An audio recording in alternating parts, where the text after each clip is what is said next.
Undakan regesa sanimu kamu dugan beku lapsu onde kondadamu mal makacin kama baawur mabani amana aulos amana Petrus duga kalinate boton duga Petrus boton gariyamu ija fura botime ladeyo au yorgammu bade fagotin argine yoanni samko butida lichan darbine yo duga dubbade or mabiman tayin galmen dijrenya yo qabonne waqma babur mahmuru ise soda be bawman tadeyo kise Ageti urma kanayon lugan dupanne, Devi kadar kanay satu fanne.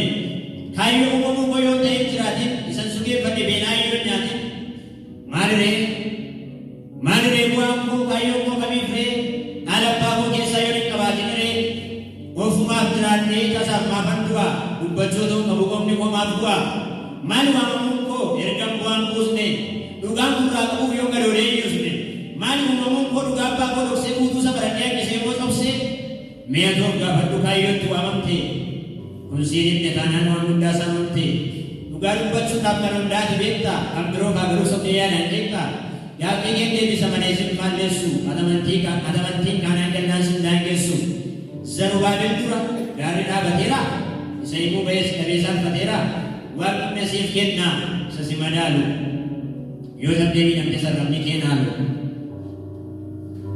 Yosef dewi minam desa ramni kenalu. Sabu majeke sai pinustenta amma si pagalu furichan cita. Yos namni malte ikon godai cisa bageda dan dabulu bugo kisa. Duga bermamaul lam tidaya nafu. Duga bermamaul lam tidaya nafu. Besis dambaga nisecirafu. Goftumma Kristus yom balet tinimin balet duga berti gafurat cimin. Unu fabag tu yar iron dibe.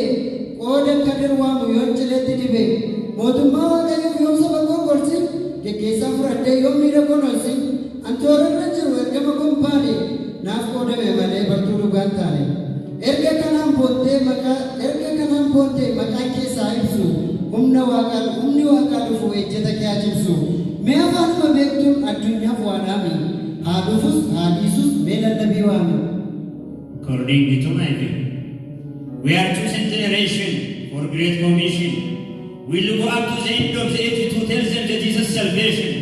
We can redeem only through Jesus' blood. If we accept Jesus, our mighty God. So all must believe to Jesus to get heavenly life. We will preach gospel to all without fear of fire and the knife. Andai Daud, wangel lemasbek kagar wadagar, unet yaoneun benet menagar, menggaru daftar betloro emarara, unet rut sai gabau beber ezarara. እነዚህን አግኝቶ ወደ ሕይወት መጋበዝ ካልቃሾቹ እንባ በፈውስ ለማበስ ኢየሱስ እውነት መንገድ ሕይወት እንደሆነ መናገር ከቻልከው በቂ ይሆናል።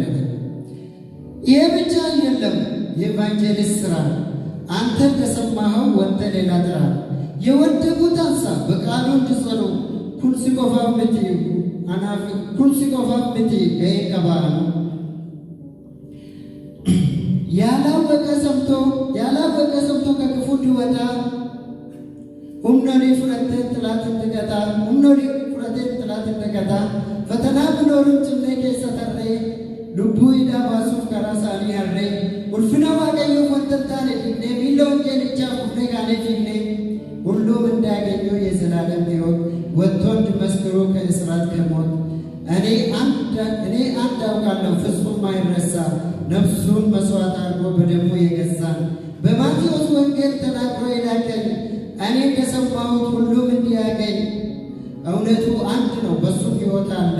ቱሉ ኢየሩሳሌም እያነሳናለ ቋንቋ አስቸግሮኝ ብዙ ባልን እንኳ ከፊት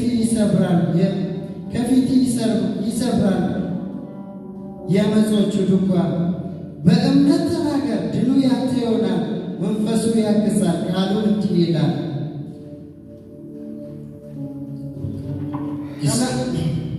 Kanaafuu hundinuu isa kana hubannee